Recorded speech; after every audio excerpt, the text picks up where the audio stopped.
Good morning. I want to thank all of you for being here to discuss the Department of Agriculture's fiscal year 24 budget request. Secretary Vilsack, I want to welcome you, and I look forward to hearing more about your priorities for the coming year, as well as having a discussion on other important issues under the jurisdiction of this subcommittee. USDA's fiscal year 24 budget request totaled $24.46 billion, an increase of $2.5 billion, or 11.5% over last year's levels. Mr. Secretary, I'm sure it isn't news to you that the fiscal situation this country is facing is nothing short of dire. Unfortunately, the budget request you put forward is unrealistic and unattainable. We simply can't afford what you have proposed. I believe we need to have an honest discussion about USDA's priorities and where our constituents' hard-earned taxpayer dollars make the greatest impact. USDA has received over $200 billion through the many supplemental funding packages, including the American Rescue Plan, Infrastructure Investment and Jobs Act, and the Inflation Reduction Act. Despite the enormous amounts of resources provided to the Department through congressional action, you've unilaterally increased SNAP benefits by more than $250 billion through a quick, politically driven update of the Thrifty Food Plan, which is the underlying market basket of foods used to establish SNAP benefit amounts. You've treated the Commodity Credit Corporation like a slush fund to advance political priorities not directed by Congress. In 2022, you spent $6.6 billion on programs not authorized in the Farm Bill or other legislation, including $3.5 billion on climate and $1.5 billion on school nutrition programs, which was pushed out after Congress provided the department specific direction to increase school meal reimbursement rates through the Keep Kids Fed Act, not to spend more funds from the CCC. All of this came on top of the $2.5 billion you spent in 2021 on unauthorized programs. This reckless, unauthorized use of taxpayer dollars in CCC deserves scrutiny in today's hearing and calls into question whether this administration can be trusted with any discretionary authority under the Corporations Charter Act in future fiscal years. On the regulatory front, I'm disappointed that the Department has renewed its Obama-era efforts under the Packers and Stockyards Act to dictate how poultry and livestock producers raise and market their animals. Poultry and livestock market structures are both complex and efficient and ultimately reward high-performing producers who meet consumer demands. A top-down regulatory approach attempting to fundamentally change these production and marketing practices risks harming growers, processors, and consumers alike, and to drive these important food industries offshore. I was very interested to see that your budget request includes the hiring of 4,700 new full-time employees. For the past several fiscal years, this subcommittee has provided record-high funding level for USDA's 3 field agencies, Rural Development, the Farm Service Agency, and the National Resources Conservation Service. And yet, USDA continues to claim to be severely understaffed. I'm interested in how USDA chose to allocate past funding, as well as your plans for these new hires. It seems to me that in this year's proposal, you've prioritized bloating the bureaucracy, focusing on staffing up your Washington, D.C. headquarters, rather than hiring field office staff to serve and support our nation's producers and to deliver on USDA's core mission. This subcommittee will not prioritize climate change, equity, or green initiatives over mission-critical services to our farmers. I remain concerned about this administration's focus when it comes to domestic nutrition programs. As steward of taxpayer dollars, we have an obligation to scrutinize mandatory funding when it goes beyond what Congress has authorized and intended. The USDA has consistently sought to expand eligibility, loosen work requirements, and increase benefits. As COVID waivers and increased benefits expire, and the unemployment rate remains, thankfully, at a record low, we would have expected to see participation rates decline more rapidly. However, your fiscal year 24 budget request for SNAP is more than $15 billion over pre-pandemic levels, a staggering 79.9% increase over those pre-pandemic levels. This is something the subcommittee will be looking at very closely. Finally, I'd like to applaud the Department's response to the highly pathogenic avian influenza. As the United States faces the worst outbreak in our history, it's critical to continue working to mitigate the spread of the disease and assist those producers whose flock have become affected. Again, I appreciate you being with us, Mr. Secretary, and I look forward to today's discussion. Ranking Member Bishop, I will now yield to you for any opening remarks you would like to make. Thank you very much, Chairman Harris. Secretary Vilsack, I welcome you, and let me start off by thanking you and congratulating you and the people over at USDA for all that you have done over the past few years to get us through the pandemic, supporting our farmers, our ranchers, rural America, supporting Americans in our nutrition programs, and of course, helping us as we try to build for a better America and recover from what we've been through. Secretary Vilsack, you've identified in several letters the potential harms of some of the concerns and the cuts that have been recommended by the other side to cut domestic discretionary spending. One of the plans wants to revert back to the FY22 levels, and others are saying just reduce it by 22% or more. You sent an excellent letter, which is available on the Appropriations Democrats website, which identified the devastating impacts on WIC, the Food Safety and Inspection Service, rural rental assistance, conservation operations, technical assistance that is provided to our producers, and the Farm Service Agency loans to farmers. The full committee ranking member and I will, I'm sure, explore the impact of these cuts during the question and answer period. At a time when it's possible that your 2024 request will be sharply attacked in the House bill, I think that members need to think about what could be lost under that scenario. Notable investments in the requests that virtually every member of the subcommittee supports include an increase of $105 million to help secure our watersheds, 400 more staff in rural development, increasing the funding for single-family housing loans, an increase in the guaranteed business and industry loan program, an increase in water and waste funding that's desperately needed by so many rural communities across America, $52 million for the Reconnect program, $550 million for the Agriculture and Food Research Initiative, better known as AFRI. While we hear some support for drastic cuts, I don't think we will hear much criticism of increases such as these in the budget. To my friends on the other side of the aisle, you can't have it both ways. Either these or the many other programs in our bill are worthy, or they should be funded at the necessary level to do their jobs for the American people, or they are not. Mr. Chairman, I look forward to hearing from the Secretary. I've heard criticisms of the Commodity Credit Corporation spending, and I certainly would like to invite the Secretary to talk about his perception that somehow that fund has been misused or overused. I believe that it was an available tool that Congress put in place many, many years ago, and it has served its purpose in helping the American people, our farmers, our ranchers, to get through these terrible times that we've experienced over the past 2 or 3 years. With that, Mr. Chairman, I yield back, and I look forward to testimony from the Secretary and the question and answer session. Thank you very much, Mr. Bishop. Secretary Vilsack, without objection, your entire written testimony will be included in the record.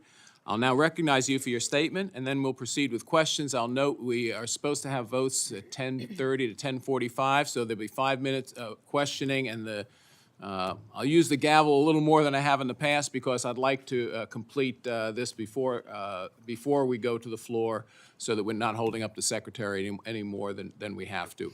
Secretary Vilsack. Thank you, Mr. Chairman. Representative Bishop and members of the committee, thank you for the opportunity to be here this morning.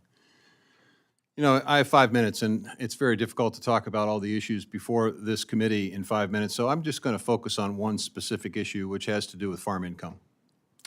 In the last 2 years, we have actually recognized a record farm income. Net cash farm income is at record levels, never higher than it has been in the last 2 years. The challenge for us and for you is to recognize the pivotal moment that we're in. Because during that record year, nearly 50% of our farmers did not make any money. Another 40% of our farmers made money, but the majority of money they made came from off-farm income. So what we have is a circumstance where a significant percentage of large, very, very large farms have done quite well.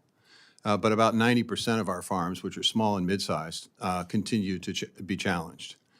This is not a new problem. If you go back to 1979 and the statements of then Secretary Bob Berglund, you will see that he raised this issue. If you go back to the report of Isaac Newton, not the Isaac Newton of fame, but the Isaac Newton who was the first Commissioner of Agriculture, who issued a report to Abraham Lincoln in 1863, he noted the concerns about consolidation in size. And what we have is a circumstance and situation where I think we are challenged to figure out ways in which we can create new income opportunities for that 90%. That it can't just be the sale of commodities, the sale of crops and livestock and government payments. It has to be entrepreneurial opportunities within these farm units. And that's one of the reasons why it's important to have the tools that we have, and the reason why we have used these tools in a way to create new opportunities, new avenues, new markets, better markets, more consistent markets. And so that's the reason, and I'm happy to talk to you about the legal justification for the use of the CCC, which, by the way, when we set up the Climate Smart Commodity Program to establish climate smart commodities, which is well within the purview of the CCC, we did so at the request of 80 organizations, Farm Bureau, National Farmers Union, a variety of commodity groups, who indicated a desire to have this fund set up and suggested that we use $50 billion from the CCC. We put $1 billion out. We received 1,000 applications, Mr. Chairman, and of those 1,000 applications, we attempted to fund 141. These are extraordinary partnerships between farm groups, between conservation groups, environmental groups, universities, major food companies, significant retailers, all of which are designed to create a new market opportunity, a higher value proposition for small and mid-sized producers. We're going to learn a lot from these opportunities, and as we do, the resources under the Inflation Reduction Act can then be targeted and used in a way that will help to create new revenue streams and sources for our farmers. We use the American Rescue Plan resources to create a stronger local and regional food system. We know from the pandemic that our system, as efficient as it is, frankly, was not resilient. And this is building resilience. We're expanding competition. We're building more processing facilities with those American Rescue Plan resources. We're helping to create more farm to school and more local connections between producers and those who purchase at a local level. So I'm happy to talk to you about all of this. I look forward to it. But I think the challenge here is to recognize the transformational and pivotal moment. The budget is important, the Farm Bill is important, the CCC is important, the Inflation Reduction Act, the Bipartisan Infrastructure Law, and the American Rescue Plan. All of these tools are necessary and important to be able to begin to craft new and better market opportunities for our farmers. In doing so, we will create not only additional revenue opportunities and income for farmers, we'll also strengthen our rural communities. By strengthening our rural communities, we'll give farmers the ability to do what every farmer that I know, that I've ever talked to, wants to do, which is to pass that farm on to the next generation. And I know that there are a lot of young people that would love to have the opportunity to live, work, and raise their families in small communities, but they have to have opportunity. And that's what this budget, that's what our utilization of the CCC and other resources is designed to do. Thank you, Mr. Chairman. Thank you very much, and I'll start the question. And so let me follow up on the Commodity Credit Corporation. Look, it's great that 80 groups, got together and talked you into doing this initiative. But 80 groups is not what the Constitution says, is who establishes how we spend dollars and what we do. Shame on us for allowing that discretionary authority. I mean, again, my understanding is you didn't have the discretionary authority was removed between 2012 and 2017. My opinion, it probably should be removed again, because I think that's abusive. Congress is in session 12 months of the year. If you thought this was such an important program, in my opinion, you should have come to Congress and asked to spend on it. I wouldn't have agreed to it. I don't think, and maybe we would have. I just think the program was abused. 80 groups, 80 special interest groups do not run the policy of this country. And that's all I can say. Congress runs the policy. Mr. Chairman. And Congress will speak again on this issue. They may very well, but the reality is when they established the Commodity Credit Corporation, they gave the capacity of the department. If you remember the history of this, it is designed to respond to challenges that are faced in agriculture, and climate's a challenge. Whether you want to agree to it or not, it is a challenge, and these farm groups understand that. And the reality is, under the Commodity Credit Corporation's charter, Mr. we have Secretary, every again, right to do what we did. Reclaiming my time. Mr. Secretary, I get it. We put in a loophole that you used. I get it. It's not a loophole. Shame on us. It's Mr. in Secretary, the charter. reclaiming my time. There was no question mark at the end of that. No question mark, okay? Let's talk about your departmental priorities. In the press release on the FY24 budget, you promote in order. Farmers aren't the first. Farmers and our producers aren't first. The initiatives set forth by the White House Hunger Conference, climate change, equity, creating more and better markets for agricultural products, and making USDA, quote, a great place to work. I would suggest that your priorities ought to be our farmers and producers, not the initiatives set forth by the White House Hunger Conference. I get it. Look, I get it. Everybody wants to spend more money on everything. And that's what the White House Hunger Conference conclusion was. Climate change, equity. All I can say is I don't think you have the right priorities. Can you tell us where USDA's core mission of delivering mission-critical services, such as field operations at Rural Development, Farm Service Agency, and the NRSC, falls within your list of priorities? Because they weren't on that list. Every single one of those things that you listed impacts and affects farmers, Mr. Chairman. It does. I'll tell you what impacts my farmers. What impacts my farmers, whether or not we have an adequate crop insurance program, whether we're controlling the cost of their inputs, whether we're setting, which we'll talk a little bit about more, new GIPSA rules, which will drive these industries offshore. You may disagree with that, Mr. Secretary, Farmers and we are can asking disagree for this. with that. Farmers are asking for the rules, Mr. Chairman. And the reality is, one of the reasons we are able to respond to the high path. There is no question mark at the end. Well, I'll tell you what, let's make a deal. I'll say the word question mark when it's your turn to answer a question. No, that's not correct. You can't, because I'm not going to let you make comments and challenge what we're doing so at you're USDA. reclaiming my time. This is my time. You had 5 minutes. Now I'm going to give myself additional time because you've been using my time. You had time, Mr. Secretary. This is my time. I'm responding to your comments, Mr. Chairman. I don't think they're How fair. about responding to my questions? Well, ask a question. Mr. Secretary, you have the Constitution of the United States backwards. Article 1 is the legislative branch. Article 2 is the executive branch. The executive branch is responsible to the legislative branch, not the other way around. I don't see Thank it that you. way. Separation of powers. We're equal in our democracy, Mr. Chairman. Let's talk about this. Let's talk about the SNAP program. Happy to. Your department actually sets dietary guidelines, don't they? You're in concert with HHS. Yes. Question mark. That right? You do. And your dietary guidelines speak to, for instance, the need for a diet that will result in lower obesity, less hypertension, less sodium, things like that.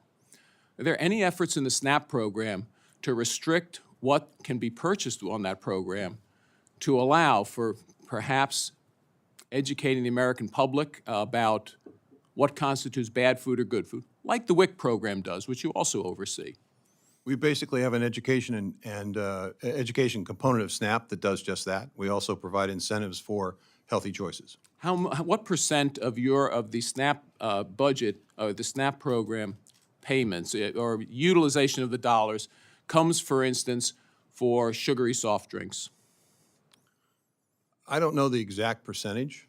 Do you think that would be something that would be important to know if our goal is to actually decrease the amount of added sugar in Americans' diets, and this is the largest supplemental nutrition program that the government runs? I think that there are many challenges with that notion, and I think it's important to understand what we're not trying to do is to stigmatize people that are struggling financially. We're talking about senior citizens, people with disabilities. You know, that's a challenge. It's a challenge from a technology standpoint, and it's a challenge in terms of stigma. I think what we're trying to do is make sure that people understand that they have the capacity, and we want to give them additional resources and incentives to make the right choices. We want to trust the consumer. So we're going to trust the consumer on that, but we're going to issue dietary guidelines, right? So your department says we're going to need dietary guidelines to kind of tell industry, because we don't trust the consumer to read a label. We might come down the path where we're going to insist on decreased sodium, but we trust them on the SNAP program. Well, Mr. Secretary, I've got to tell you, to me, this is a huge area of opportunity to improve the nutrition of Americans and to do it through the SNAP program. Mr. Bishop? Thank you very much, Mr. Chairman. I thank you, Mr. Secretary, for being here, and I appreciate very much your willingness to answer the questions and to present how you are implementing the statutory and constitutional responsibilities of the Department of Agriculture. So if you would like to elaborate on some of the answers, of the comments that you were about to make, you may take a couple of moments of my time to do that. Well, I think it's important to understand that the Commodity Credit Corporation was established at a time of great crisis in this country, and it was established to provide flexibility to the department to be able to respond to challenges. We have a challenge both in terms of climate and in terms of the inequity and distribution of profit and income within the agricultural economy. We can't have 90% of our producers not making money or not making the majority of their money from farming operations. So how are you going to do that? What are you going to do for those 90%? One way you can help them is by creating a more value-added proposition, creating a different market, a new commodity.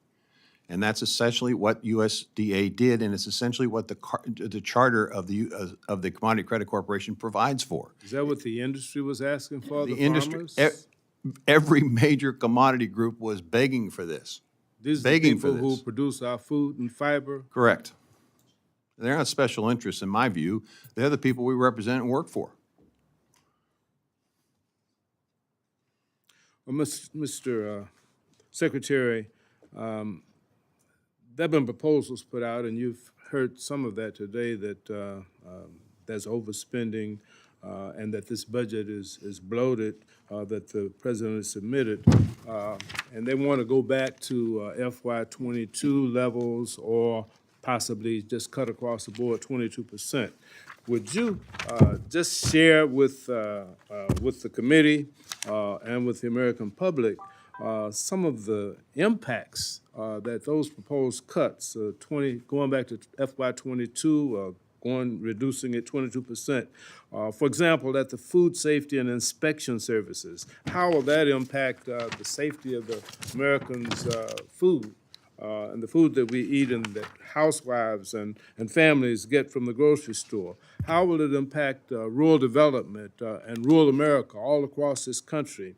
How will it affect conservation? And tell us about what happens if we don't look at the impact of climate on our producers, as well as our national security. Well, let's talk about the range of impacts that the cuts might result in. Take NRCS, for example. If you essentially provide the range of cuts that have been proposed, you're essentially looking at 84,000 producers not being able to access the technical assistance that they need to do the conservation work that they want to do and to take advantage of the conservation programs we have. If you talk about food safety, you're talking about literally thousands of food inspectors that we would not be able to continue to have, which would have an impact not only on existing processing facilities, but would significantly cripple our ability to expand competition and provide better prices for farmers. If you're talking about rural development, you're talking about rental assistance, and you're talking about nearly 40,000 people losing the opportunity to have the rental assistance that allows them to have a decent home. So, I mean, the reality is that there would be real consequences to these cuts. What about nutrition? Well, on the nutrition side, it would make it difficult for us to provide WIC benefits for somewhere between 250,000 participants on a monthly basis to over 1 million. So, I mean, it would have real consequences to real people. My time is almost expired, Mr. Secretary, but you've got a lot of challenges that you face at the department, and I want to commend you for your vision and for the positive efforts and strides that you are making to try to address these challenges. Our farmers have gotten through a very, very, very difficult time over the last 3 years, and it's because of the help and our rural communities, of the help that they've gotten through the programs that you've been able to finance partially from the CCC and other things that were authorized within the appropriations and the other pieces of legislation that this Congress passed. So I want to commend you for that, and I'll follow up with additional questions in the next round. Mr. Molinar. Thank you, Mr. Chairman. Mr. Secretary, thank you for being here. And first, let me just say, I want to compliment my Democratic friends. They have very well-prepared talking points on these kind of an artificial proposal on cuts, and I see that, you know, there's kind of a collaboration with the administration on this as well. But let me talk about a real budget issue, a real spending issue that I think we could actually really do some good in a bipartisan way. And that is that the estimates of the unspent, unobligated funds left over from the American Rescue Plan that was designed to be spent during the COVID emergency. And they're in different agencies in the federal government. The president and everyone pretty much agrees that we no longer have a health emergency. And estimates show anywhere between $70 billion and $90 billion of unobligated spending. And my thought is, and I think it could be a very bipartisan thing, that should go towards debt reduction, not spending these dollars, wasting them under an emergency that no longer exists. I'm wondering if you could comment on the amount of funding your department, your agency has in unobligated COVID spending. We have very little. I don't know where the $70 billion number comes from. Well, it comes from the, just to clarify, the Committee for the Responsible Federal Budget. Okay, but that, in terms of the departments, I don't know how it's spread among departments. But we have very little unobligated funds because we have focused our resources on our major resource. We didn't get a tremendous amount from the American Rescue Plan compared to other departments, but the resources that we did get, we are using to create that more resilient food system. While the healthcare crisis per se is resolved, the resiliency of our food system still remains and requires investment. But we'll be happy to get you the specific number after this hearing. Yeah, I would appreciate that, because when I think of unobligated funds that were designed during a health emergency, you know, there are certainly other competing priorities that we'd want to spend those dollars on or use it for deficit reduction. And so I'd appreciate that. Thank you. I wanted to talk a little bit about rural broadband. That's a huge issue in my district. The Connect program, you know, one of the concerns that's been raised is that there's a goal of helping communities, helping regions who don't have, you know, top-notch service, maybe increase that to a better level. And I think that's a worthy goal. But at the same time, there's so many areas that don't have really access at all.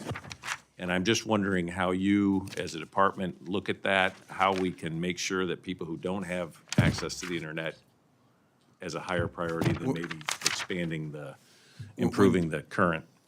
When Congress passed the bipartisan infrastructure bill, they basically directed $65 billion to the issue of broadband access.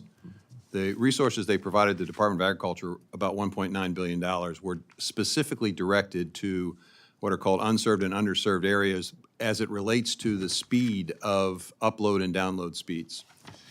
So our resources have been specifically directed by Congress to focus on increasing capacity so that more than one person in a family can downstream, can stream something at the same time. So folks don't have to go to the McDonald's parking lot to get their kids' homework, that thing. The Commerce Department and the FCC are responsible for the $63 billion in that infrastructure law, and that resource is designed to address the problem that you've raised. And before you can do that, you actually have to have maps. You have to know exactly where the unserved areas are, and those resources are going to be funneled through the state governments because the state governments are on the ground. They know their states better than we'll ever know them, and hopefully they will get those resources allocated very quickly to resolve the problem that you have mentioned. Okay, thank you. And just a couple of quick questions on the transitional standards, I guess it'd be the dietary standards, the alternatives for the milk standard. The word alternative, do you mean options, or do you mean the proposal aims to include plant-based beverages as milk? There are options in terms of the amount of what we serve and who we serve it to. There are options. It's not about alternatives as you described Okay. it. And then both of your proposed options don't remove flavored milk entirely from grades K to 12. Is that correct? That's correct, and I think you're going to see the dairy industry sort of coalesce around a single option, which would be helpful. Okay. Thank you, Mr. Chairman. I yield back. Ms. Pingree. Thank you very much, Mr. Chair. Thank you, Mr. Secretary, for being with us. Thank you for your talk. You know, you've had the opportunity to have this position twice, and thank you for serving. And I know you're experienced and tough, and you don't need anyone to defend you, but I do want to say, I know there's going to be some criticism of you today, and there already has been, but I just want to tell you how much I appreciate how you handled the USDA during the pandemic. The things you're talking to us about today are so beneficial to the farmers that I talk to, the fact that you make your primary focus on the income of our farmers. I think we should all be shocked and dismayed, the idea that 10% of the farmers in this country are the ones who are making money off the farm. Virtually every farmer I know works off the farm, or as a family member works off the farm. And the ideas that are coming through with your use of the Commodity Credit Corporation, the proposals that I've seen, the groups that I've met with that are already working across the country to diversify these income streams, to do the very things that you're saying, I just think are so critically important. It's a visionary idea, it's thoughtful, it deals with the challenges. You know, we can talk about climate change, but to a farmer, it's bizarre weather. In my state, it's too much rain in June and drought later in the summer, and people have to change their whole farming practices to deal with this. And what you're thinking about is how we deal with that adverse weather, how farmers deal with this lack of income. I'm just really grateful for the way you've been creative about that. Grateful for what we learned during the supply chain challenges of the pandemic crisis, and understanding that we need to strengthen our local food processing. We need to do more for our local communities. I have a lot of small to medium-sized farmers in my state, and they need to see more slaughterhouses. They need to see more of the things you're talking about. I really appreciate the rules you're putting forward on competition. If people didn't learn that we have too few people in the meat and poultry processing industries, they weren't paying attention, and the USDA rules, I think, are really important in competition, and we need to continue that very, very critical step. I also think understanding the challenges people went through during the pandemic, needing, with hunger, needing more food bank availability, but really needing SNAP benefits. And I can't imagine, I just don't even understand why in the wealthiest country in the nation, we would have a single debate about food. Why would we ever talk about availability of food? Why would we argue and say that people can live and feed their families on $6 per person per day? It's more than a lot of people pay for their morning coffee.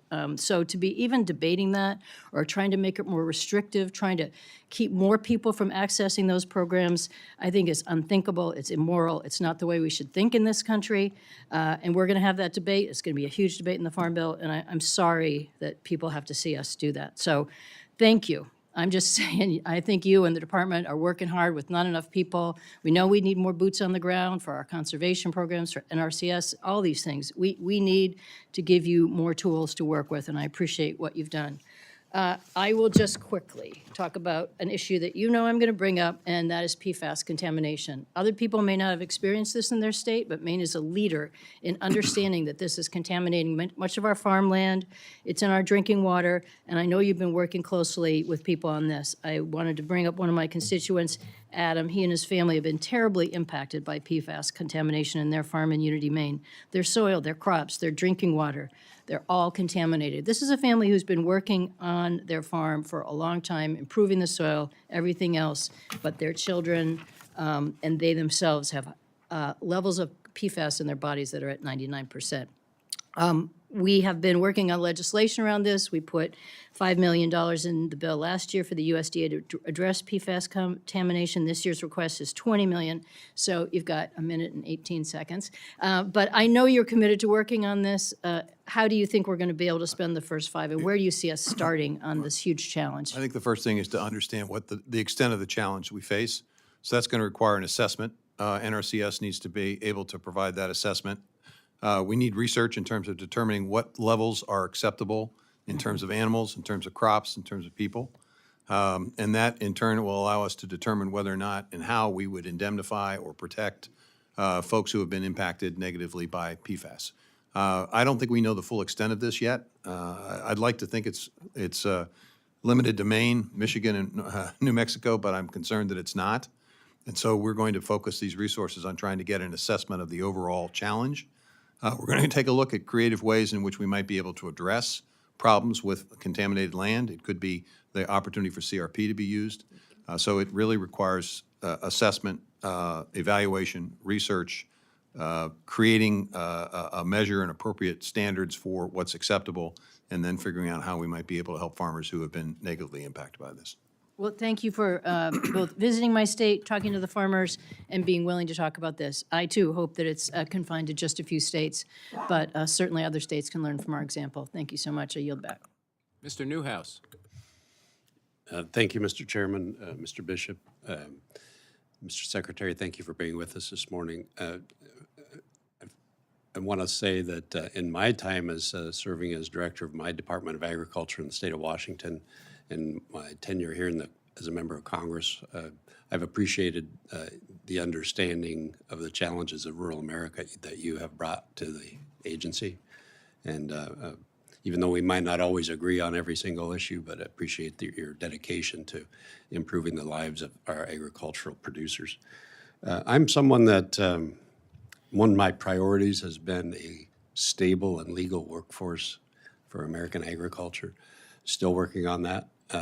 But I want to make sure we see that through. So I have a question about I think it's called the Farm Stabilization and Protection Pilot Grant Program. Could you clarify for me the goals and intent of that program? I've seen the website. It talks about driving U.S. economic recovery, reducing migration, expanding legal pathways, improving working conditions for farm workers. But it just out of curiosity, tell me what the American farmer and rancher is getting for the $65 million investment.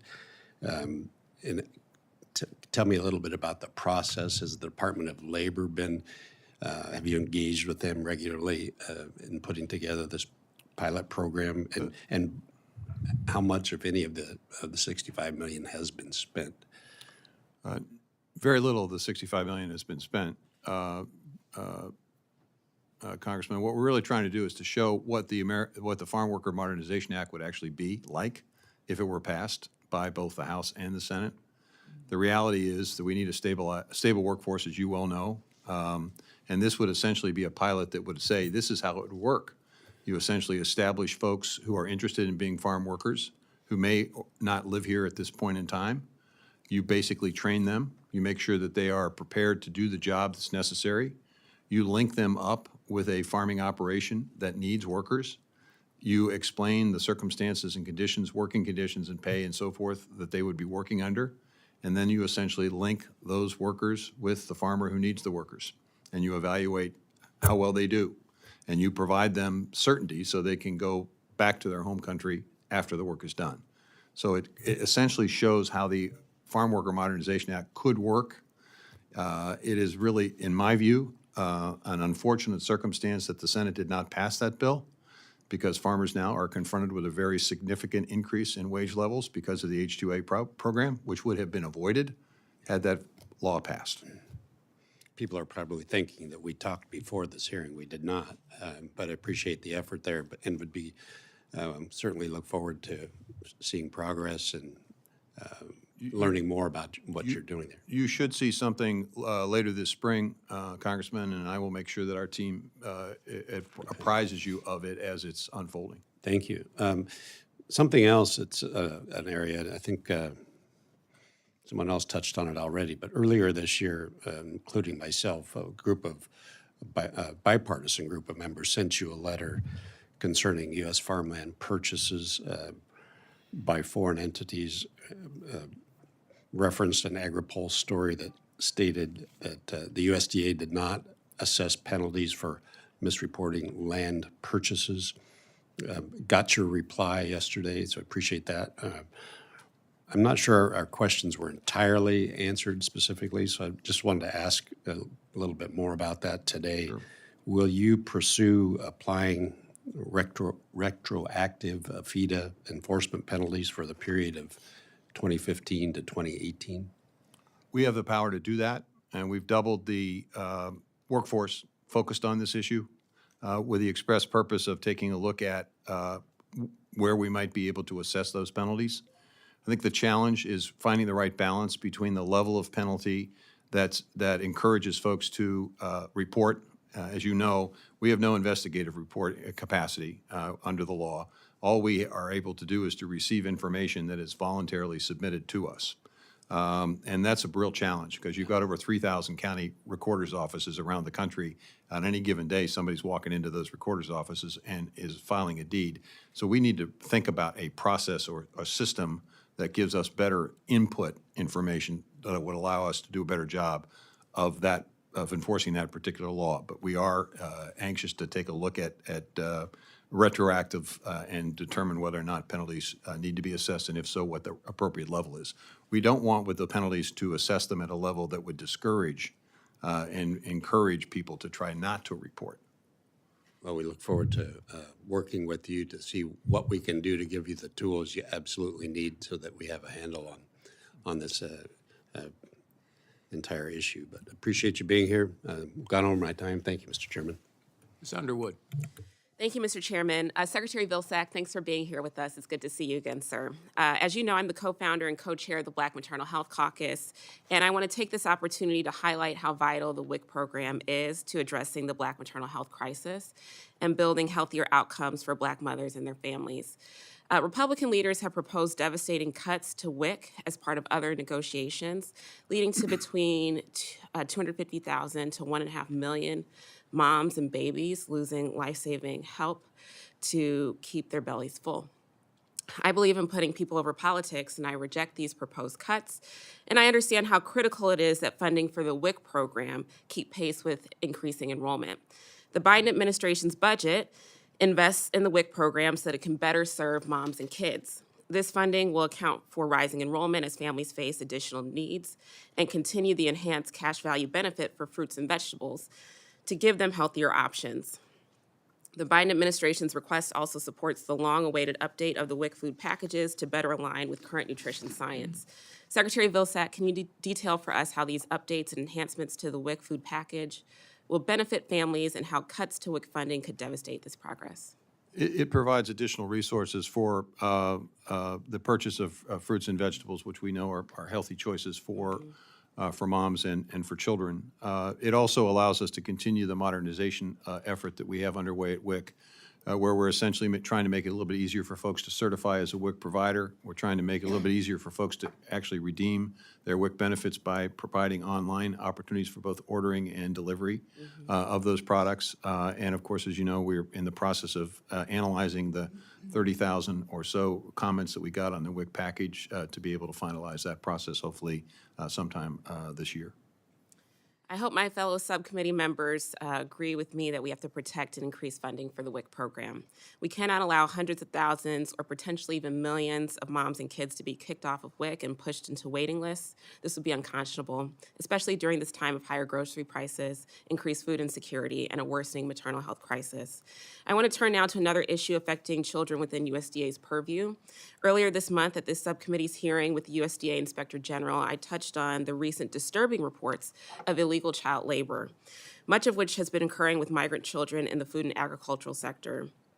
These reports included facilities inspected by USDA's Food Safety and Inspection Service and owned by corporations with which the federal government contracts. I asked Inspector General Fong if her office was looking at the role that USDA does or could play in combating the use of illegal child labor in the food and agricultural sector. She responded that the OIG has been following recent reporting closely and that the issue of USDA's role here bears some further thought on the agency's part. So, Mr. Secretary, I'll now ask you, has USDA taken any steps to examine how it might work with the Department of Labor and Health and Human Services to do more to combat the use of illegal child labor, particularly in facilities or work sites where USDA has a presence? I've had opportunities to have conversations with officials from the Department of Labor on this issue, and in fact, we're issuing today a letter to the industry to encourage them to be on the lookout for the contractors that they use in terms of cleaning and so forth, to make sure that they are fully aware of the nature of the contractors they're using to ensure that we are not supporting the illegal use of child labor. Well, I hope that USDA will continue to examine this issue. You know, it seems to me that if we have a federal employee on a work site and it's clear that there is an illegal child labor engagement happening, that federal worker from your department would feel empowered to issue a report or referral. And I think some clear guidance from you to your staff would go a long way in giving our committee the confidence that the federal workforce is partnering with us to protect these vulnerable children.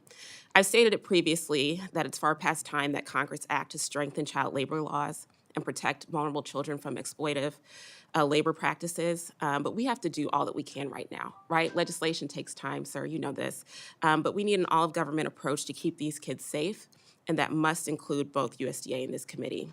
Mr. Chairman, I yield back. Mr. Klein. Thank you, Mr. Chairman. Thank you, Mr. Secretary, for being here.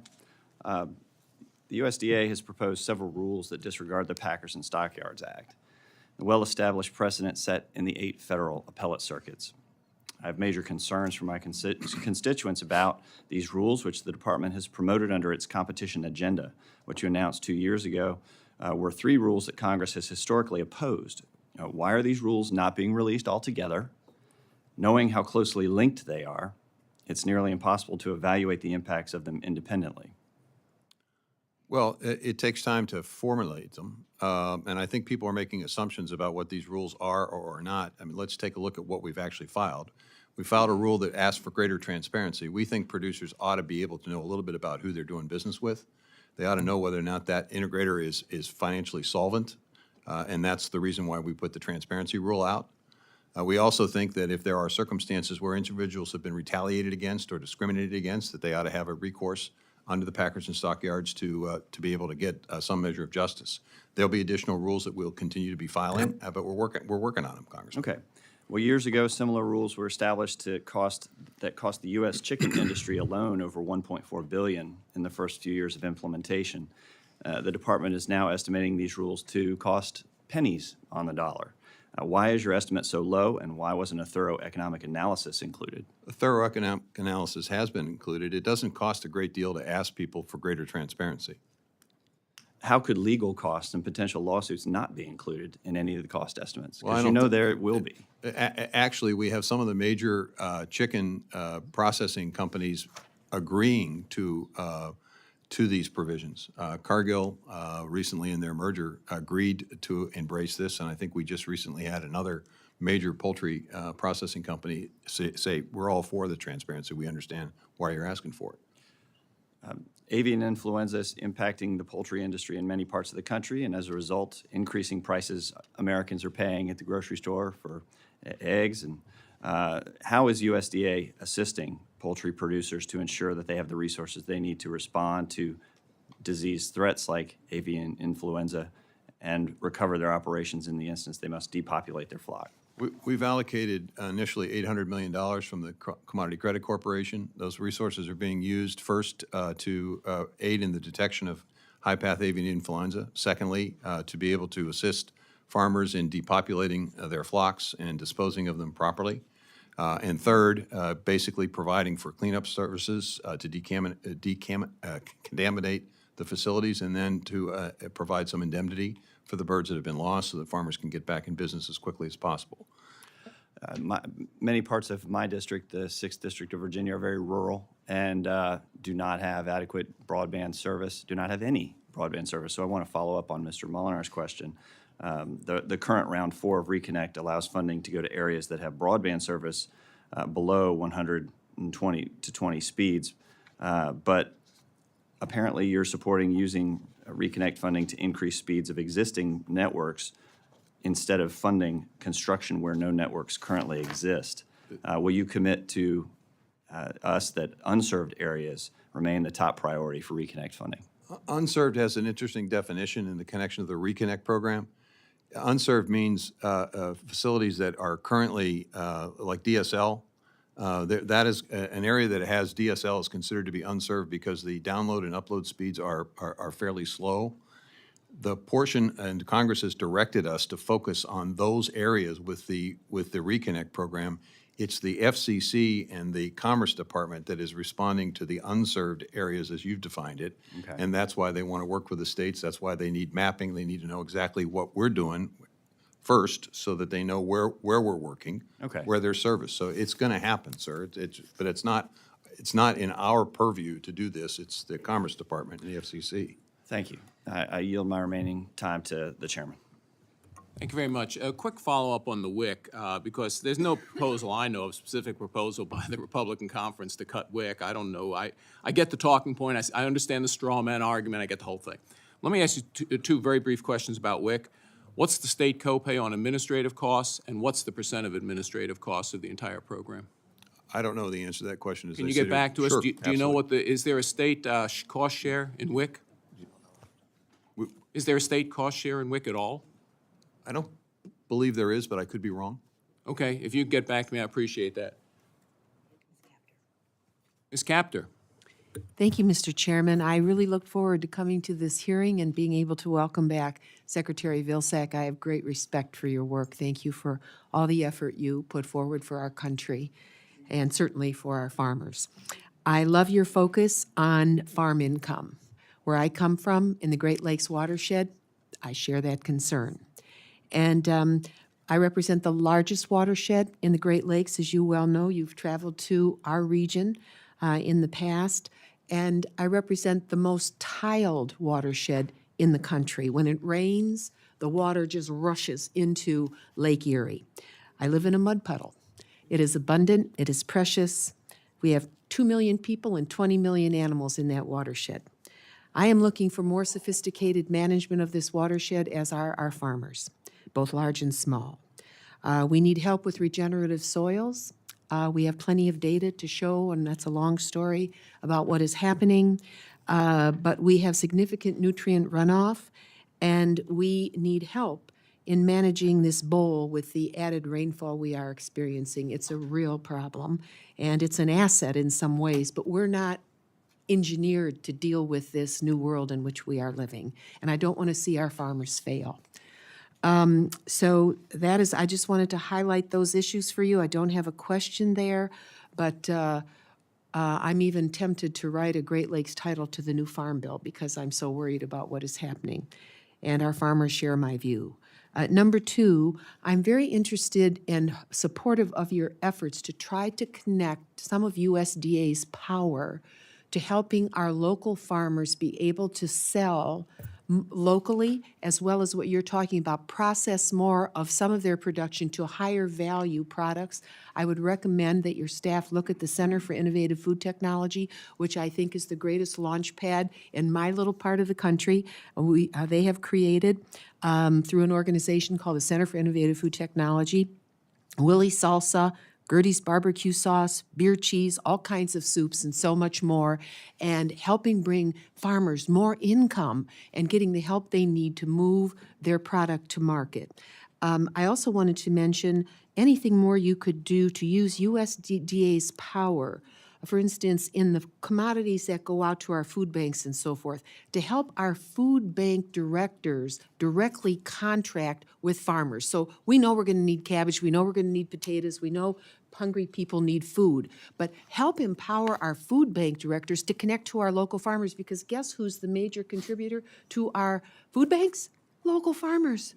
And many of them live right at the edge. So I think some of USDA's programs can be reconfigured in a way to pay attention to helping restore because of our concentrated food system, some of the market share that our local farmers have experienced. So I just wanted to mention those concerns. If you want a copy, if you want to comment on any of them, I would welcome them. And also for Congressman Newhouse, I share your concern about labor because I represent huge greenhouses, including in the cities, controlled environmental agriculture facilities, and many nurseries, gigantic, hundreds and hundreds and hundreds of acres. They can't get workers. We must do something. I tried to do that 30 years ago as a member of Congress when George Bush was president, and we could never work it out. I went down to Mexico and everything else. We truly need some pilot programs. Please, if you start them, use my region. We could use them now. Representative, we have 77 local purchasing agreements with states and local communities to encourage food banks, the purchasing of food bank food and school foods from local purchasing. So that's already being done at USDA by virtue of the resources that you all provided through American Rescue Plan. That's connecting food banks and schools to local purchasing. Sir, under who is that happening? Who? It's under market and regulatory. It's MRP. It's several aspects of this, but one of them is the Farm to School program, which you're well aware of. Yes. There's also a local purchasing agreement program. On the Great Lakes, Mr. Secretary, I'm going to focus on urban areas there also. No, not these just are rural. focused on urban areas. Okay. And then secondly, on the Great Lakes, we have, as you perhaps know, we have the Rural Conservation Partnership Program, RCPP. That's basically, we have put resources into the Great Lakes and will continue, I'm sure, to do so on the conservation Got a side. long way to go.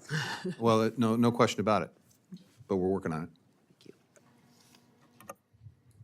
Ms. Hinson. Thank you, Mr. Chairman.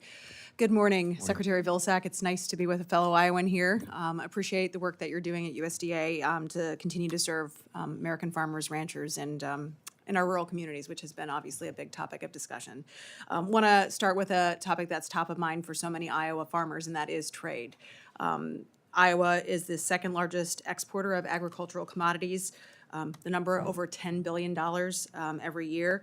And last week, in a hearing with the Senate Finance Committee, U.S. Trade Rep Catherine Tai confirmed that tariff reduction is not a part of the trade agenda for the Biden administration. China and the EU are certainly taking a different approach. So my question is, knowing that you do agree that trade is so important to the health of our industry and Iowa's producers, how can USDA continue to leverage trade promotion programs to make sure that our American agriculture is competitive with some of these foreign, entities and foreign competitors, for lack of a better way of saying that? We've actually had some success in trade reduction, tariff reductions and an expansion of the safeguard in Japan has led to more beef exports, tariff reductions on corn, wheat, and frozen pork in Vietnam, tariff reductions in the Philippines for corn, pork, and poultry, tariff reductions to expand opportunities and blending requirements for expansion of ethanol in Panama, expanded poultry access in the Middle East, and even cherries access in India. So there's been a concerted effort to try to look at individual opportunities to reduce barriers, which we've done. About $15 billion in new or preserved market access in the last couple of years, which is one of the reasons why we've had record export years. To answer specifically your question, it's about people, presence, and promotion, more trade missions. We now have 7 lined up this year. That's an opportunity for us to go. Our companies go, our farmers go, our ag commissioners and secretaries go to these countries, and they promote U.S. product. We're also working with the U.S. Trade Representative's Office in the Indo-Pacific Framework, economic framework. There's a trade pillar, as you well know, and we are anxious and interested in working with USTR to make sure that that trade pillar ultimately opens up more opportunities, especially in India. So there's a lot of work being done. And I would say the other thing is that we're attempting to make sure that if we have a trade agreement, that we actually enforce it, which is why we are taking Mexico and Canada. That's my next question. Under is, USMCA. The work that you're doing with bioengineered corn and the challenges with Mexico, because obviously they need to fulfill their end of the deal there. So can you kind of give an update on the work that you're doing in that space to hold them accountable to the deal that they made under USMCA so they're following through so that our producers have that market? Right. It starts with The market is currently still in play. They're still purchasing the yellow corn. There's an issue with white corn, but there is still 99% of what we sell to them, 96% of what we sell to them is yellow corn. They're still purchasing yellow corn at pretty significant clips because their livestock industry needs it. We have started the consultation process, which is the first step. There are a series of steps under USMCA. For the challenge process. Yep. The expectation is that we will go through the entire process and ultimately compel them to reverse this decree, because it goes to the fundamental aspect of our trade policy, which is that we believe in a science-based regulatory system. If you inject culture, if you inject other non-scientific issues into that relationship, you don't have a relationship. And so it's really, really important that we continue to push this. Our Canadian friends, we've now gone to the second consultation on dairy. And please continue to hold them to those, put their feet to the the fire, intent. because ultimately that is, that's the livelihoods of Americans on the line, truly. And I would also encourage you to continue to prioritize, and if you'd be willing to follow up with a list of the places where you have found good ground in reducing tariffs. I think if you can share that list with my staff, that would be helpful so that we know kind of where the work has happened in that space. And I know there's already been a conversation today about avian influenza as well, and you mentioned CCC and the role there in using some of those resources. What do you see as the most major challenges in battling that going forward, both for our producers and with the programs that you have in place? Unfortunately, I don't think it's going to be episodic. I think it's going to be more of a constant threat that we deal with. So I think there are three issues. One, we're working with the industry to make sure that they have biosecurity plans in place and that those plans are implemented. And I think we've seen success from the way things unfolded in 2014 to the way they're unfolding now. There are a lot of backyard problems, which we're going to continue to have, but the commercial operations have done a pretty good job of trying to contain this. So first, biosecurity and implementation. Secondly, taking a look at the design of these facilities in terms of airflow to make sure that we minimize the risk of transition and transmission. And then finally, continued work on vaccines. We're not anywhere near where we need to be, if you will, in terms of we don't have a solid vaccine today. We have a number of options, a number of opportunities. But even if we got a vaccine, we don't have a commercial producer of that vaccine, and we don't have international acceptance of the notion That of could put our vaccination. markets at risk, obviously, for our products too. Right. So we have significant work to do, but eventually, hopefully we get to a point where we provide some degree of response. Thank you, Mr. Secretary. I yield back. Thank you. We have the honor of our full committee ranking member, Mr. Lauro, here. So, Mr. Lauro, you're recognized. Thank you very much, Mr. Chairman, and welcome, Mr. Secretary. And I want to just say a thank you to you for your commitment to this area and what you have been doing as Secretary of Department of Agriculture.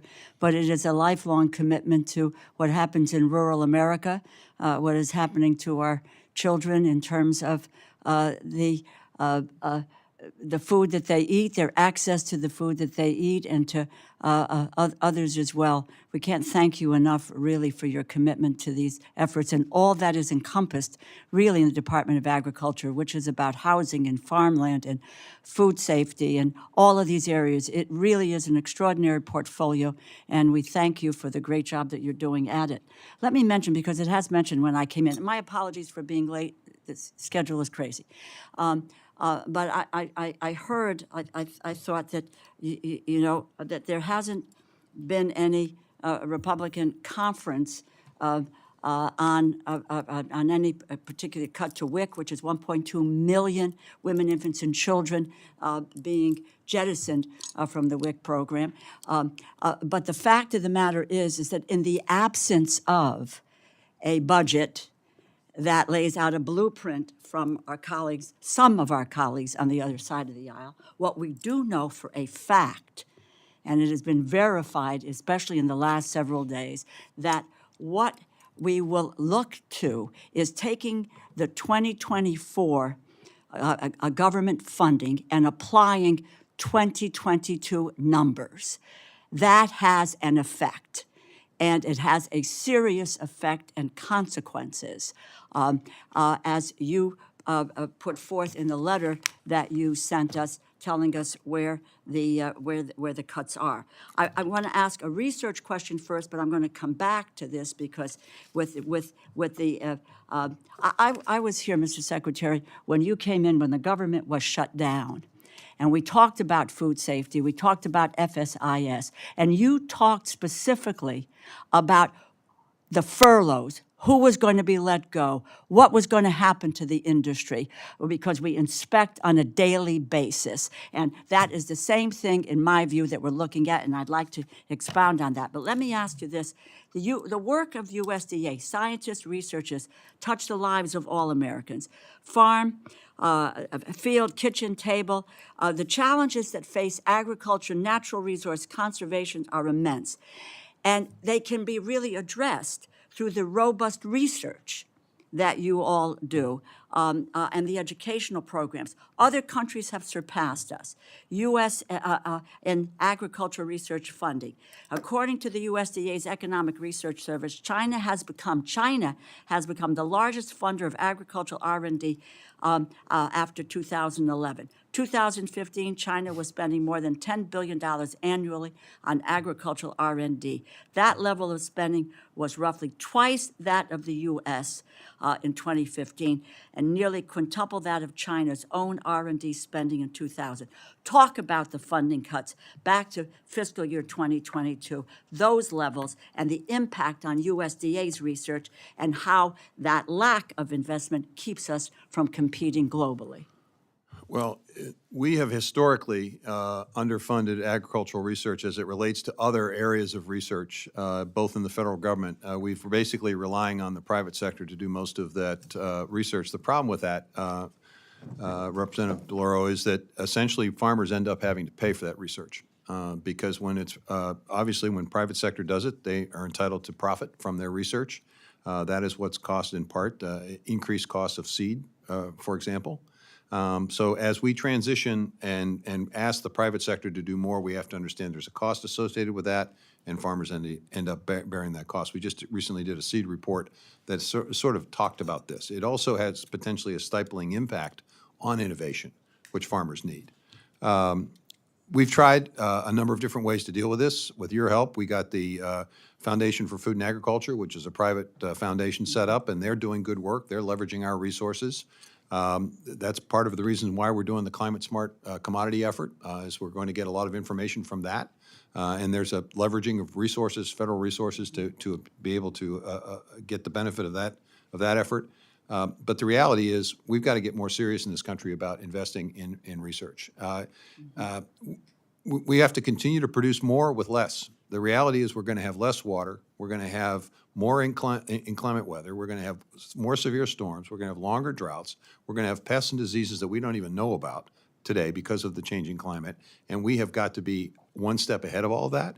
The only way you can be one step ahead of it is through research. Mm-hmm. Thank you. And as you said, we try to address that issue in some way, but we have now found that, and if we go backwards, then we will further remove ourselves from competition in terms of, particularly of China. Will there be a second round, Mr. Chair? There might be a lightning round. Well, let's go for it. Okay, thank you. I'll yield back. Thank you, Mr. Franklin. Thank you, Mr. Chairman. Thank you, Mr. Secretary, for being here with us today. I represent Florida's 18th district in Central Florida. We're the largest ag district now east of the Mississippi. And within our district, we grow all sorts of things, but we've got 70% of Florida's citrus crop. Last October, Hurricane Ian, as you know, really racked our state, caused over $1 billion of damage to the ag industry, according to University of Florida estimates. 90% of our citrus crop was destroyed. There's not much you can do with the 10% remaining. It's not even cost effective to pick a lot of the fruit that is remaining. You were down in our district a couple of weeks ago in Bartow, and I appreciate you spending time down there. Back following Hurricane Irma in 2018, Congress gave USDA the authority to issue block grants to states to assist with those recovery efforts. And the growers, many of the growers I've spoken with, absolutely cite that program with their ability to save their groves and get back on their feet again. 3 weeks ago, we had USDA Inspector General Fong here. I asked her the question about the efficacy of those programs. She said that, historically those have been very successful in helping folks get money quickly to get back on their feet again. Back in December, we passed the huge omnibus bill. Included among that, Congress appropriated $3.7 billion to extend USDA's emergency relief program to assist producers who experienced losses in 2022. Not crop insurance. I mean, obviously that's a different program, a different pot of money.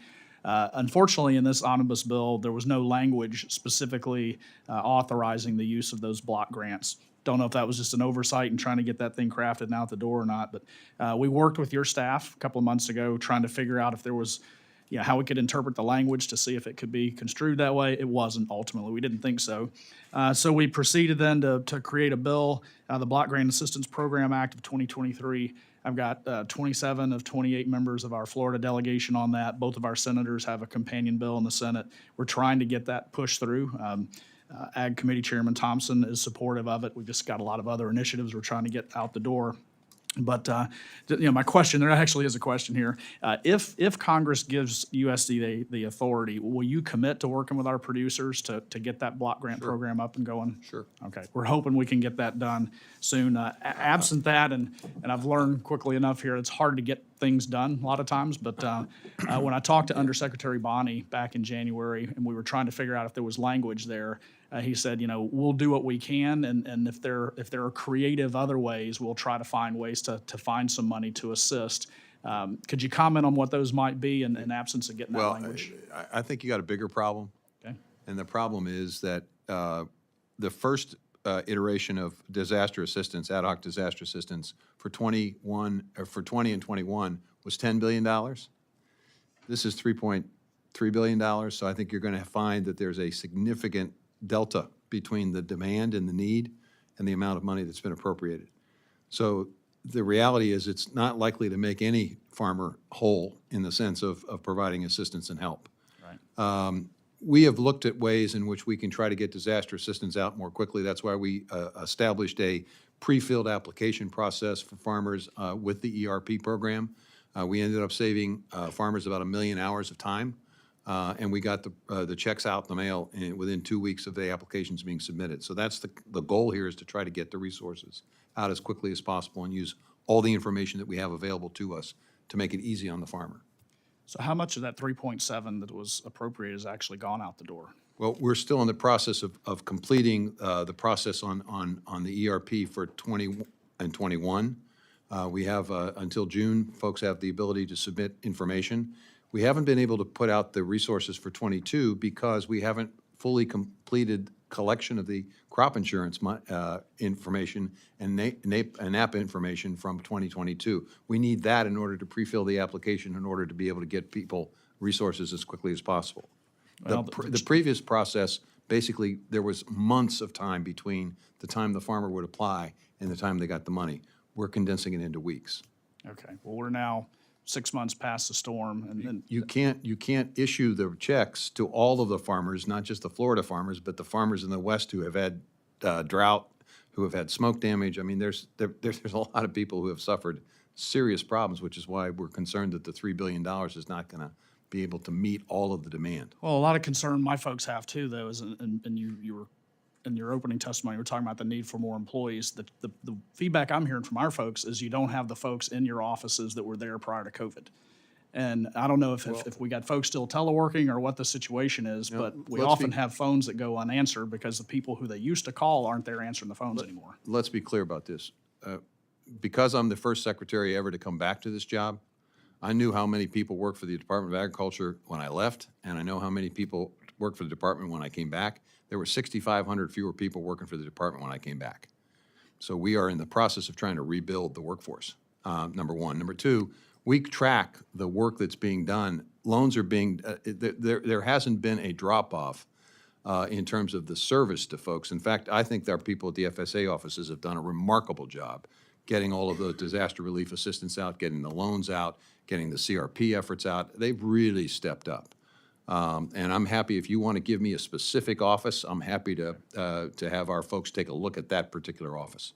Happy to do that. We can do that, because that's honestly not the feedback I'm receiving, but, Mr. Chairman, I yield back. Ms. Letlow. Thank you, Mr. Chairman, and thank you, Mr. Secretary, for being here. And bear with me as I get through this timeline, because I have serious concerns with the implementation of the ERP as it relates to on-farm stored commodities. Hurricanes and extreme weather dealt a hard blow to Louisiana farmers in 20 and 21. Farm families in my district were deeply impacted as torrential rains, rising waters, and hurricane-force winds destroyed harvested crops and on-farm storage. In September 21, Congress passed a continuing resolution and emergency assistance measure that provided relief to farmers for losses sustained in 20 and 21. This language specifically directed the USDA to cover losses associated with on-farm stored commodities. Then, in May 22, USDA finally issued a Notice of Funding Availability and rules for Phase 1 of the ERP. However, this program was based on a plus-up of crop insurance indemnities for crops lost in the field. Because of Louisiana's growing season, several crops like rice and soybeans had already been harvested and damaged in on-farm storage. They were no longer insurable under the federal crop insurance program, and on-farm stored commodities was specifically spelled out in statutory directive for this reason. Members of Congress, producers, and stakeholders were given firm assurance that those losses would be covered in the broader Phase 2 of ERP to assess crop-by-crop losses that were more complicated or required additional documentation. And on January 11th, 23, the USDA released the final rule for ERP Phase 2. Unfortunately, there appears to be no provision for on-farm stored commodity losses, and I have grave concerns that USDA is seeking to roll these losses with other losses that USDA intends to measure from tax records.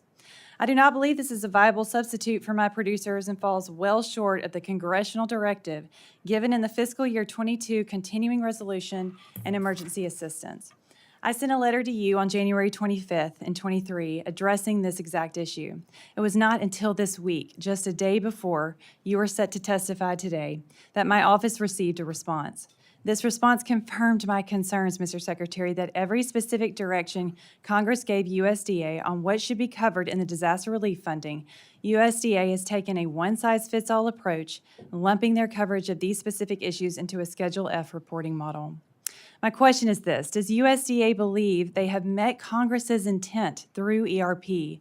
And when will we see direct relief to those who suffered losses to on-farm storage for 20 and 21? We believe we have, Congresswoman, and as I indicated in response to Congressman Franklin's question, we are in this process of still collecting information from people who did not have crop insurance, didn't have NAP coverage. These are folks who are really on the edge. They have until June to submit information. Once we get that information and the applications, we'll be able to determine how much of the remaining resources are going to be distributed. There may very well be a third round of ERP for 20 and 21. And we're more than happy to take a look at the storage issue. I'll take that back to our team and ask them to take a look at that. Do you believe that the Schedule F is a comprehensive tool? Well, the challenge here is we're moving from a production model, which basically focuses on large-scale producing operations, to a revenue model, which is more aligned for assisting small and mid-sized operations that don't have crop insurance, that don't have the capacity to have NIP. These are very, very small producers that are on the edge. So we're asking for information that's not dissimilar to what we asked for with adjusted gross income, so that we can determine whether or not limitations are applied. So this is not it's not an onerous request that we're making. It's a revenue focus as opposed to a production focus. And the reason it's a revenue focus is we think it will help those small and mid-sized producers more efficiently and more effectively with disaster assistance. All right. Thank you. I yield back my remaining time to the chairman. Thank you, and thank you for getting back. But we're going to have to go into a final round. I believe they're on the last amendment debate right now, so I think we're going to have enough to have 2 minutes per person. And if we can keep to that, and I apologize, Mr. Secretary, that we're going to have to limit the time to 2 minutes for this last round. I'll recognize myself first. Just following up on one of Mr. Franklin's questions about the. This idea of remote work and telework. I mean, the budget includes $47 million to modernize the buildings here, but my understanding is that you kind of hear a pin drop in them, that there just aren't a whole lot of employees centrally. And you make the point that, look, as long as productivity is the same, we live in a different world. I mean, that might be the model for the future.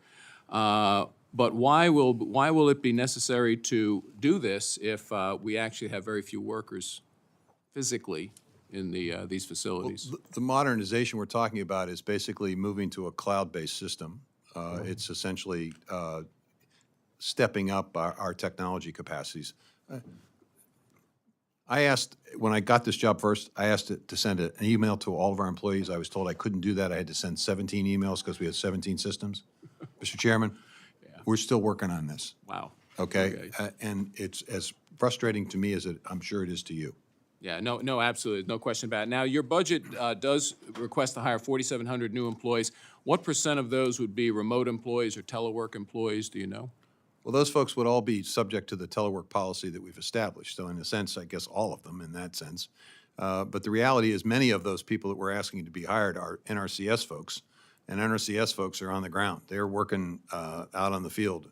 We have a huge backlog, which we need more. We have over 100,000 applications for conservation that we need to address. We need more people. Great, no, thank you very much. And finally, with regards to the SNAP program, I asked you about the WIC program.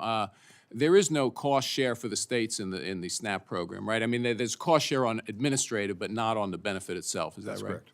So in contrast to Medicaid, which is important, it's health care, you know, the states in traditional Medicaid have an average 44% cost share. The FMAP is 56% average. Again, I think one of the ways that we can solve some of our budget crisis is actually have the states start paying part of their fair share for these programs that they think are so important, benefits the citizens in their state. And if we apply an FMAP based on the economic FMAP, just like we have for Medicaid, it would not disadvantage those states that are poor. Mr. Bishop. Thank you. I know it's a lightning round, but Mr. Secretary, there were questions about priorities and the climate change issue and equity were raised. Why are those priorities? I know that nearly 80% of the western region experienced drought, wildfires, 7.6 million acres of forest land. We've had flooding, record snow, all of that.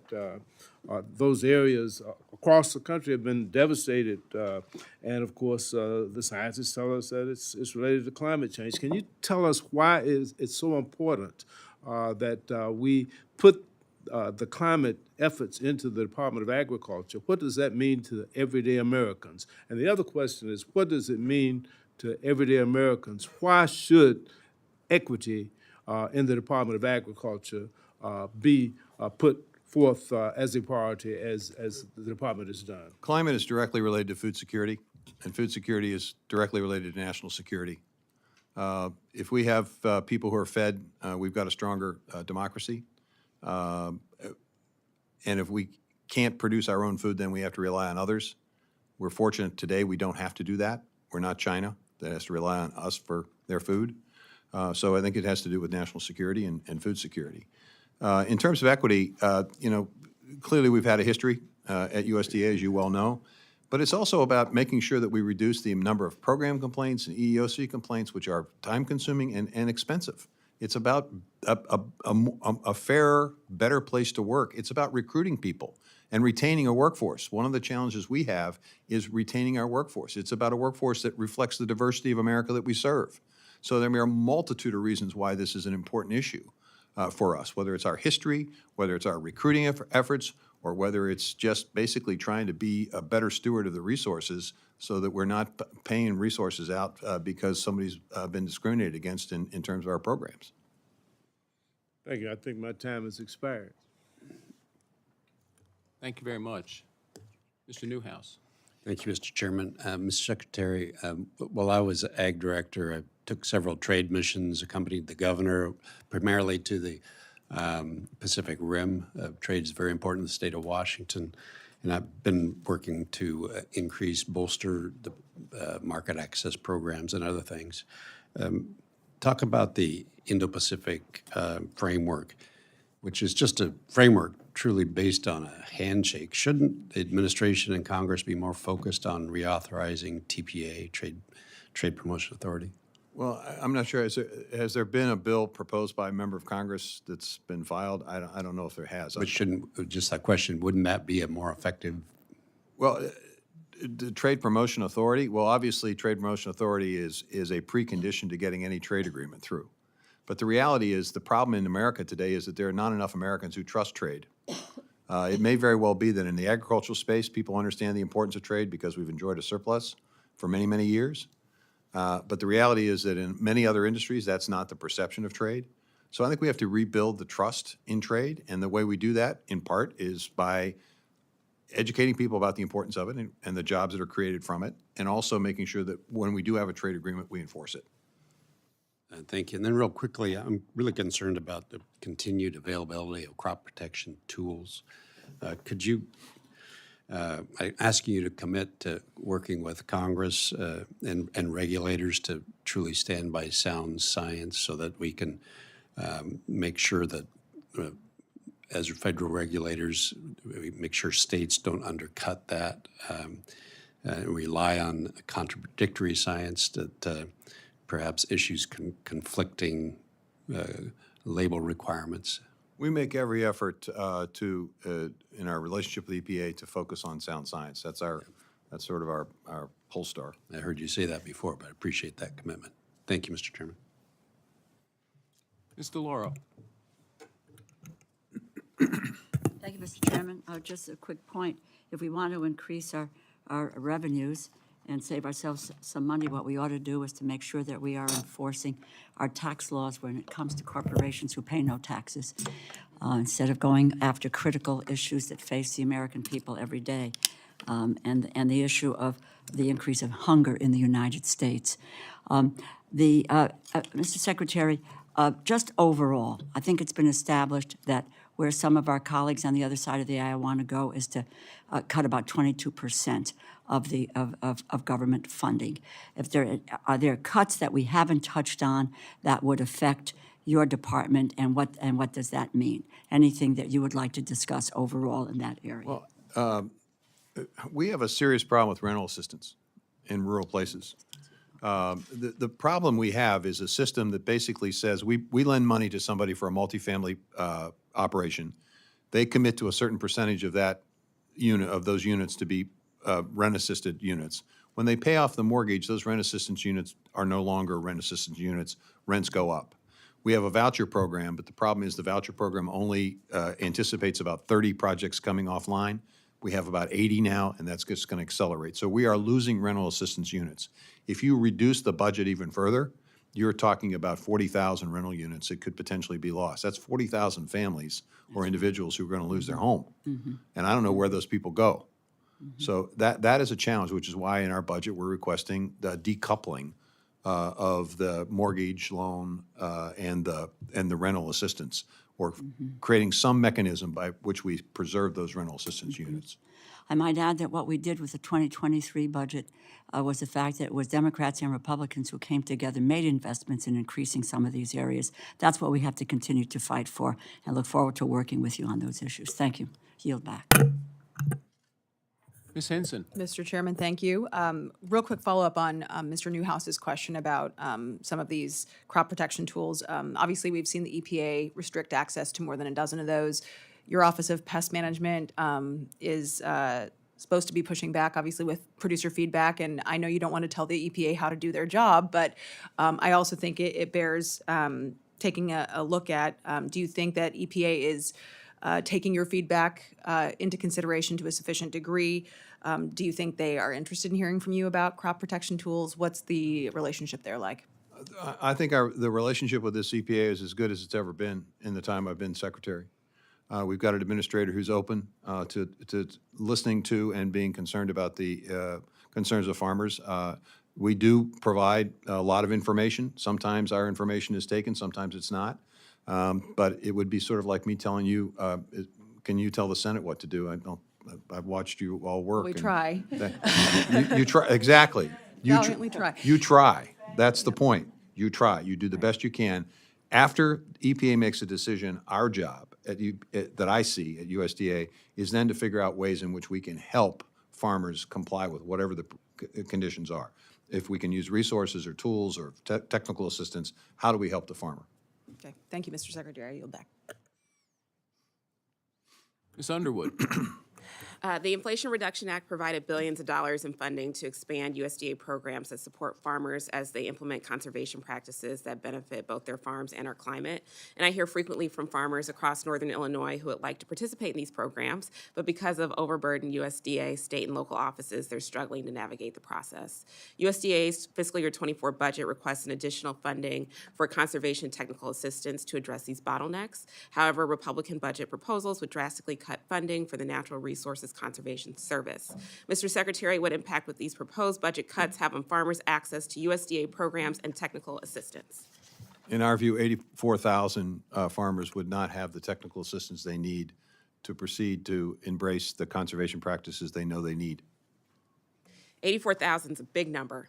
And given that farmers are increasingly facing challenging weather conditions from flooding to drought and other natural disasters, it's critical that we reject these proposed cuts and support our farmers who are on the front lines of our climate crisis. Thank you, Secretary Vilsack, for being here today. I yield back. Ms. Kaptur. Thank you, Mr. Chairman. Secretary Vilsack, I just want to circle back and invite someone from your staff by Zoom or by physically coming out to my region in Ohio to observe how the senior and the WIC nutrition programs operate, and to see how federal dollars actually go back into the pockets of local farmers as well as provide food for our seniors, locally produced, and for our WIC recipients. This program is so successful. We have over 130 farmers now who use EBT. We've restored our farmers market. Free enterprise is starting to really be restored for our local farmers. And if those that people don't want to come down to the farmers market, then they can sell, on their own farmstead. But I really think we need something to happen at USDA to understand the impact of what this program can do to help family farmers at the local level. So I just wanted to restate that and also say on the contracting by our food banks with local farmers, that's another way that we can really make a difference with local farmers and connect. Number two, very quickly on trade. I'm listening to all the discussion about trade. There's a book, Dreamland by Sam Quinones, when the Mexican white corn market disappeared after that horrible agreement was signed in 1993. The Mexican white corn market disappeared. And what was it replaced by? Heroin. And that has been the chief commodity as it grew every decade. Something has to happen with the Mexican white corn market. And finally, can you tell us anything about biofuels? Is it true that John Deere has a tractor that now operates on 100% ethanol? Is that true?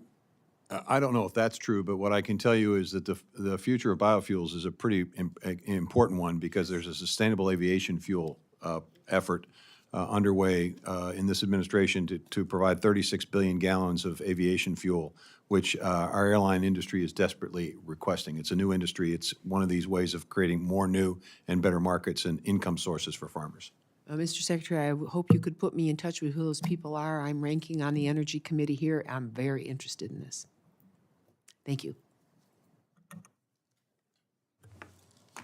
Thank you very much. And I have to tell the committee, I made a rookie mistake. They were on the last amendment about 15 minutes ago, but I forgot about the magic minute. The majority leader's still talking on the floor, but votes are imminent.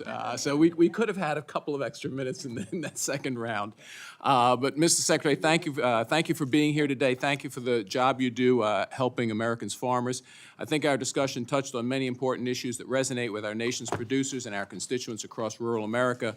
While you and I disagree on some issues, I look forward to working with you as we move through our fiscal year 24 process. As a reminder, if members would like to submit questions for the record, please submit those to the subcommittee staff within 7 days. The subcommittee stands adjourned.